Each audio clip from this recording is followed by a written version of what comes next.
এবার বলেন ইনশাল্লাহ।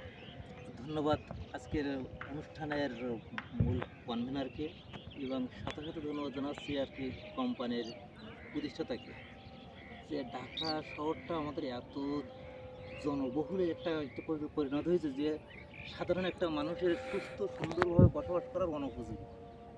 তো সেই দৃষ্টিকোণ থেকে কোম্পানির এমডি যে ঢাকার পাশাপাশি যে একটা জায়গা সিলেক্ট করে যে সুন্দর একটা পরিকল্পনা করছে, এটা কতটুকু বাস্তবায়ন করবে এটা তাদের ব্যাপার। তবে যদি বাস্তবায়ন করতে পারে তাহলে বহু মানুষ উপকৃত হবে এবং সুস্থ সুন্দরভাবে বসবাস করতে পারবে বলে আমি বিশ্বাস করি। সবার থেকে এটা সৌন্দর্য জায়গা। তো এখানে এসে দেখে একটা জিনিস ভালো লাগছে যে এক সাইডে মেট্রো রেলের একটা সাইড আছে, একটা সাইড আছে উত্তর, আর একটা সাইড আছে বৃহত্তর উত্তর। তো মিরপুরের একটা সাইডের সাথে যদি অ্যাড হয় এবং সাথে সাথে যে একটা ব্রিজের কথাটা বারবারই বলছে, একটা কোম্পানির, আমিও যদিও খুব বেশি শিক্ষিত না, তো ক্ষুদ্র